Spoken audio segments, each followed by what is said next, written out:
From Portland International Raceway, Joe Samdiego here with the Grid Network. Very excited to be here for the NASCAR Xfinity Series Pacific Office Automation 147 race weekend and the ARCA Menards Series West with Greg Biffle in the field.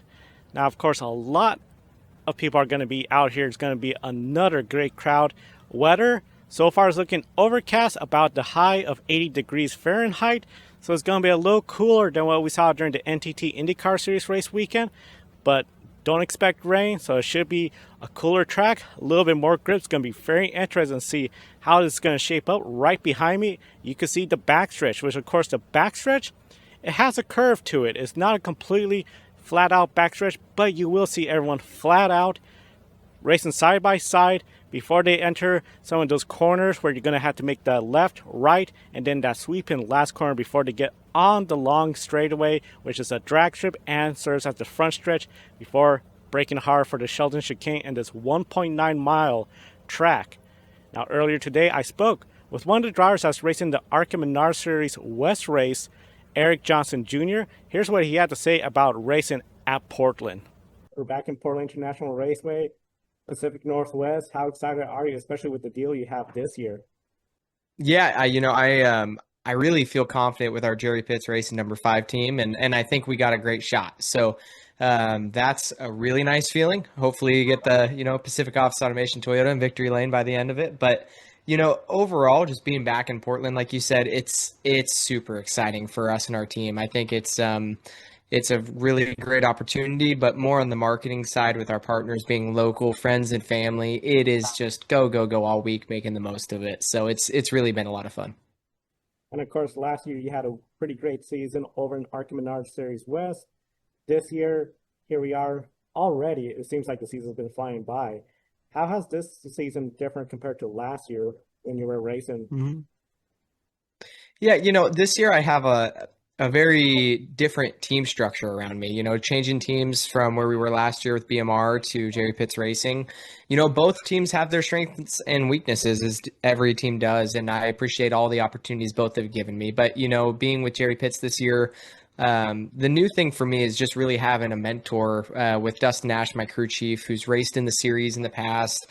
He's worked closely with drivers like Cole Raz, who's obviously had great success out here in the Northwest and even in the ARCA ranks. Having that this year, it's taken the learning opportunities and the way that we, treat each race to a whole new level. And so I really am enjoying that side of things. I think my first full-time season was really learning what that meant and what came with it. And this year is a little bit more of just we're kind of used to it. We're a little more comfortable now and making the most of each weekend, trying to maximize it and hopefully end up in victory lane. Now, the road to victory lane, one of the big things, of course, with the ARCA Menards Series West, that first lap, you don't have to worry about the Sheldon Chicane. You just go right on through. So then it's the second, third lap, fourth lap. How critical will qualifying be, especially considering most series you have that chicane? If you're in mid-pack back, you can get yourself in trouble. Where here, that first lap, you don't have to worry about it. Yeah, it's going to be very interesting to see. I was at the track doing some setups for PR stuff that we had going on and looking at the restart zone for where they have it for Xfinity. It'll be interesting to see how ARCA plays with that because if done right, we will be carrying more speed heading down to turn 4 on a restart than we will all weekend long any other traditional laps. So it's definitely not any easier, I would say, than going through turn 1. It just gets us a little bit more spread out. And I think qualifying, like you said, to your credit, is going to help. The further up you can be, you won't have a ton of passing opportunities here. So track position is really key because a lot of this track, it's really a single groove racing line around the track. So, to be up front and stay up front is ideally the name of the game. But I will say, to our credit, this number 5 team has shown we can come from the back, even dead last at times, and still pull off good finishes like we did at Tucson earlier this year, going from dead last all the way up to second. So you play your cards right. I think, qualifying can definitely benefit a team. You don't have to do as much work on a start. But with Portland, as long of a race as it is, and like you said, turn 1 creates wild moments. I feel like we can make up for anything that isn't left on the table in qualifying. But at the end of the day, if you could start up front and stay up front, that's ideal. Now, turn four, after that, you got those S's, essentially that's leading to the backstretch. We know it's a very technical aspect of the track.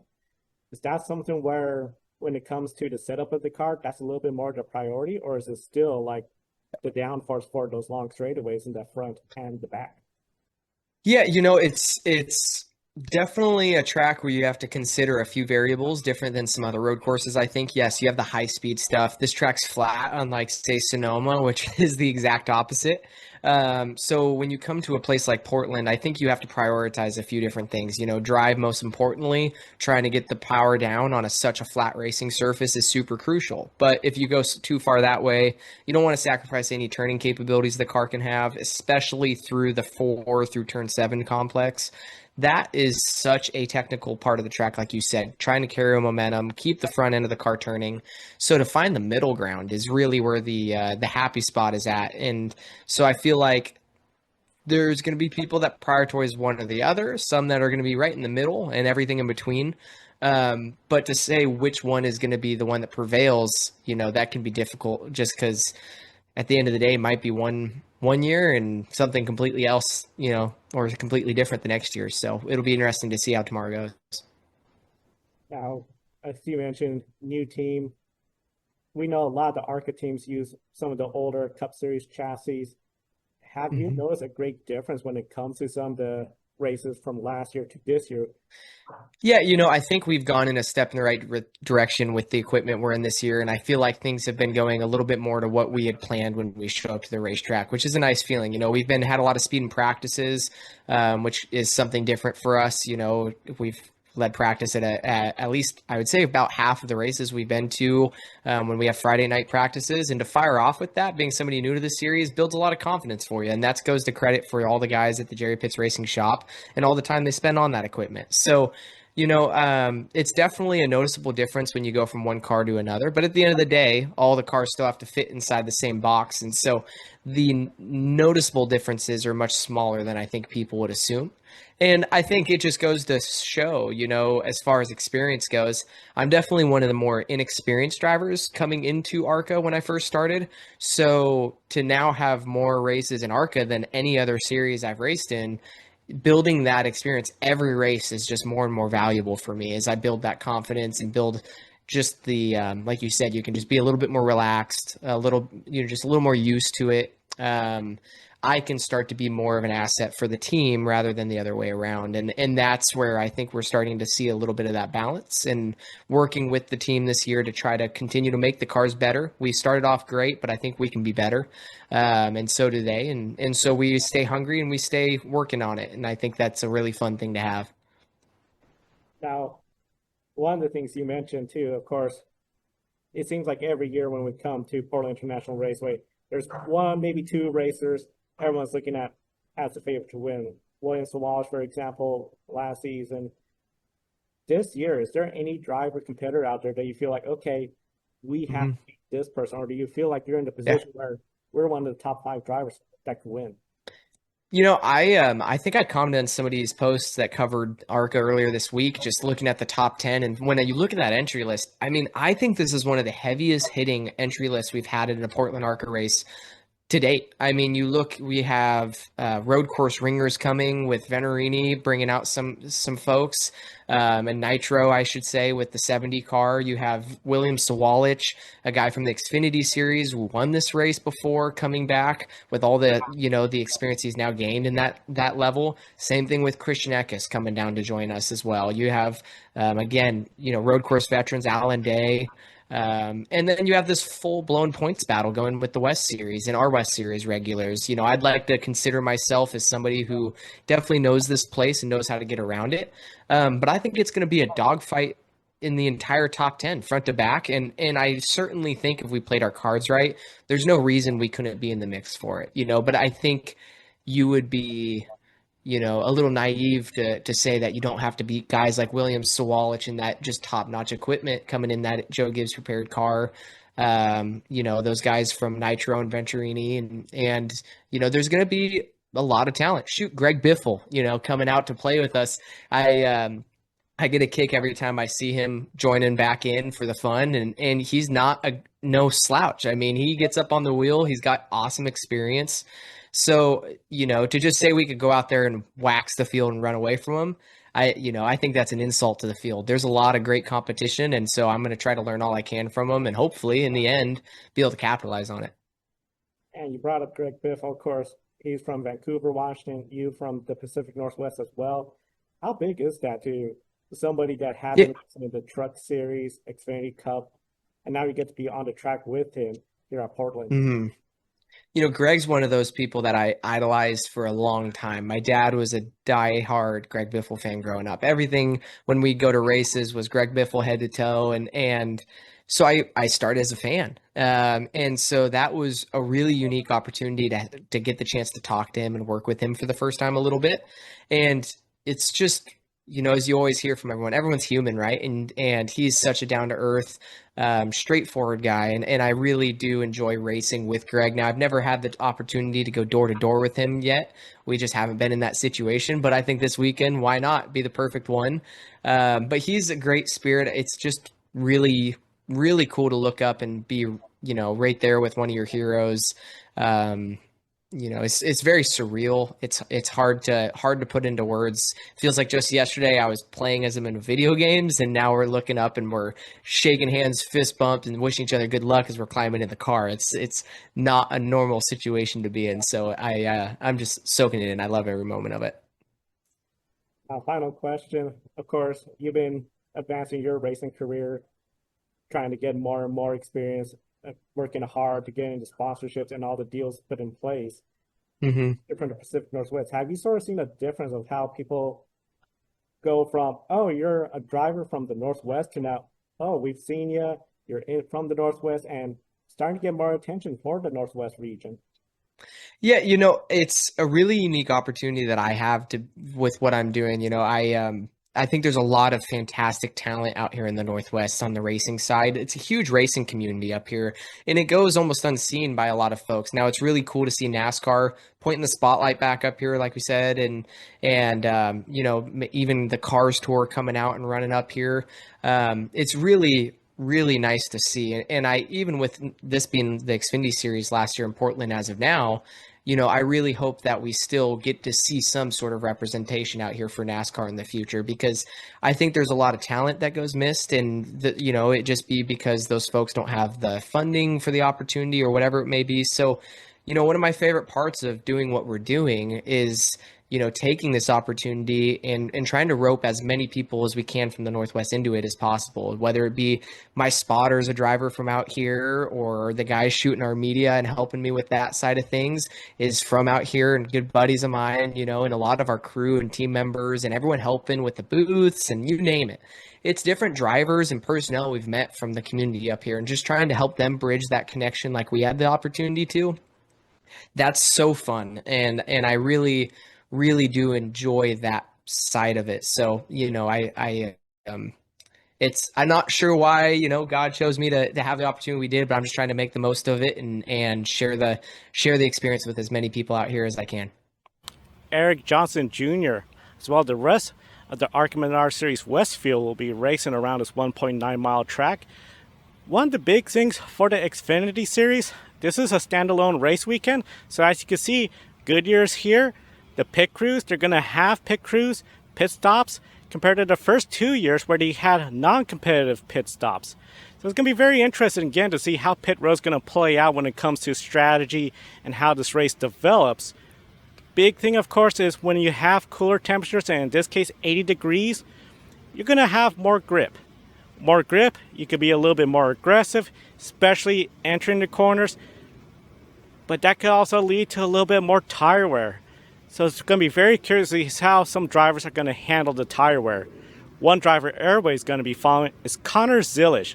Connor Zilisch, of course, had that accident in Victory Lane, Watkins Glen, started the Daytona race, but then let Parker Kligerman get in the car, take the win. He is expected to be in the field doing the complete race, and of course, if he's in the race, it's going to be a lot of problems for everyone, because he's going to be one of the easy favorites, and especially with the news, he's going to the Cup Series in 2026. That could be a big boost of confidence for him to go out there and just go get the wins. Already has so many wins. More wins is just more playoff points, as this is the second to last race before they start their playoff run. Here are some of the corners at Portland International Raceway, though, where you're going to be seeing some drivers trying to make up time, position, and maybe use their bumper to get the lead. One of the first areas of interest in this 1.9 mile track is this final sweeping right-hand corner. This leads to the front stretch, the drag strip. One of the big keys is as you're coming off the backstretch, you're going to have a left-hand turn and then a right-hand turn, and then you're going to come around this way, all the way around to that front stretch. It's a great opportunity to try to get some grip, some momentum for that front stretch. You could even push somebody a little bit high, and they could get them into the grass. If they're not careful enough, they might end up in the tire barriers. Last year, we saw a big crash involving several drivers exiting this corner. So do not underestimate this corner as a great opportunity to gain positions. The one thing I would say, though, when it comes to this corner, if it's the last lap, last corner, you may not have enough time on pure speed and momentum to get around a driver and get to the finish line first. You might have to use the bumper just to loosen them up, make them lose a little bit more grip. If you get side by side, especially on the inside, coming out onto the main straightaway, you could get the win. Now, after you exit that corner and come down the long straightaway, you're going to have to slam on the brakes really hard for the infamous Shelton chicane. This corner can make or break somebody's race. We've seen drivers on the first lap, the start of the race, have their day ruined. We've seen this race under caution. You could be in trouble if the driver behind you is not paying attention. This corner has just been infamous for big crashes, whereas the Xfinity Series, ARCA Menards Series, ARCA Menards Series West, IndyCar, you name it, we usually see trouble here. So this is going to be one of the big spots. Drivers are going to have to be watching what's going on behind them, to the side of them. The spotter stand is just to the other side of the Shelton chicane. So they're all going to have a clear view of all the drivers racing down this corner. With that said, too, I will also point out this. Best opportunity to make a pass. If you have a fast car, and as I mentioned before, you may not have the momentum to make that pass at the start-finish line, but you could definitely make that pass right here. You could try to go on the outside if you have enough momentum and the driver's blocking. Of course, the inside will be the preferred way. That'll put you on the outside here. So there's plenty of options to get around in the Shelton chicane. It's just a matter of taking care of the car, because you're going to see drivers going for each and every amount of space in this corner and try to get out there ahead of you. So those are a couple of the corners here that are going to be very key. Another one I haven't mentioned yet is after turn 4, 5, 6, 7. The S's, a lot of rhythm in that section. You can make up time, you can lose time. If you're going too slow, you could get the back bumper shoved up from somebody behind you and moved out of the way. That leads up to that final corner leading to the backstretch. And of course the backstretch curved, so you're not going straight flat out. You're turning and trying to get to that next chicane as quickly as possible ahead of the other person. Now, of course, Portland International Raceway, the kickoff party at Kenton Station. A cannot miss event. We were there and we got a chance to talk to Caleb, one of the racers in the ARCA Menards Series West race. Caleb, good to see you again. How's the season been so far for you? It's been very good. I made my first ever oval debut at Tucson earlier this year and finished 6th. Never done an oval before in my life, so that was pretty good. For even the finish on the lead lap, I'd say that's like a huge milestone for me. Sonoma wasn't the best. I had transmission issues the whole race, but I'm ready to capitalize and hopefully be in the front for Portland this weekend.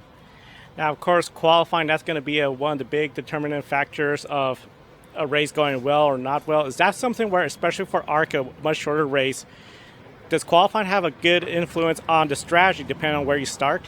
Oh, qualifying is huge because I just want to make sure I just get like my fast lap like on the first lap, because the tires are crucial here, because if you have very worn tires towards the end, you're not going to be able to fight for the win. So I just got to capitalize in qualifying and just make sure I just get that very good lap right at the beginning. Now, beginning of the race, you're all not dealing with the Shelton chicane, those first laps, and of course the restarts. But lap 2, lap afterwards, that's in play. How big of a positive opportunity is that, especially when it comes to a late restart and potentially overtime? So, the start, at least the first lap, once you go green, at least we're going straight. But on the second lap, like on the first start, it's going to be a little chaotic going into turn one. But then, towards the end, if there is a restart, it definitely will be some beating and banging. But hopefully, we can just keep it clean, keep the fenders together, and just keep finishing one piece. Now, with the big thing about Portland International Raceway, it is quite narrow, beating and banging. We've seen quite a few caution flags in the ARCA Menards Series West races here. Is that something where if there was a mistake or a qualifying effort, you could sort of bank on, well, we're going to have at least one or two cautions, or is it something where you don't bank on misfortune on the others and just try to do the best you can? Oh, there's definitely going to be cautions during the race. It's just a matter of when. You can't predict when the cautions are going to be. I mean, there most likely will be a caution in the first 10 laps, but then it could go green the whole way. We don't know. And overall, when it comes to this race, being from the Northwest, how huge is this, especially when you got family, friends, sponsorships all watching? And oh, this is a huge race because this is my home track because I only live a couple minutes away from here, and it sucks that it's not on the schedule for next year, but hopefully in the near future it'll come back to the Northwest so that a lot of people can come out and watch. And last question, I know when it comes to ARCA Menards Series West, of course, those cars, we see the ARCA Menards Series East, ARCA Menards Series. For your 2025 plans, any big plans after Portland? Portland is the big decider. I mean, I can't say anything as of right now, but I hope that something can get put together. Caleb, thank you so much for your time. Best of luck to you this weekend. Thank you. Now, Caleb Shrader, Eric Johnson Jr., they're both going to be racing tomorrow night right here at Portland International Raceway, the ARCA Menards Series West. Can't miss Daddy's race. I think it's going to be very interesting, especially with William Wallace. What is he going to do? How is that going to help him in the Xfinity Series race, which, of course, that'll be Saturday. So be sure to subscribe to us right here on the Grid Network. And a big thank you to our Patreon investors, Colin, Deshelle, Mark, Robin, David, and Matthew for investing in the Grid Network, helping this weekend be possible. We were thrilled to have Nicole over at Portland International Raceway earlier this month. We're excited to be back here, and we're planning for 2026 to have more of our team members at more tracks across the United States and hopefully internationally. From Portland International Raceway, I'm Joe Samdiego. Thank you for watching. We'll see you tomorrow. And don't forget to subscribe, hit that bell icon.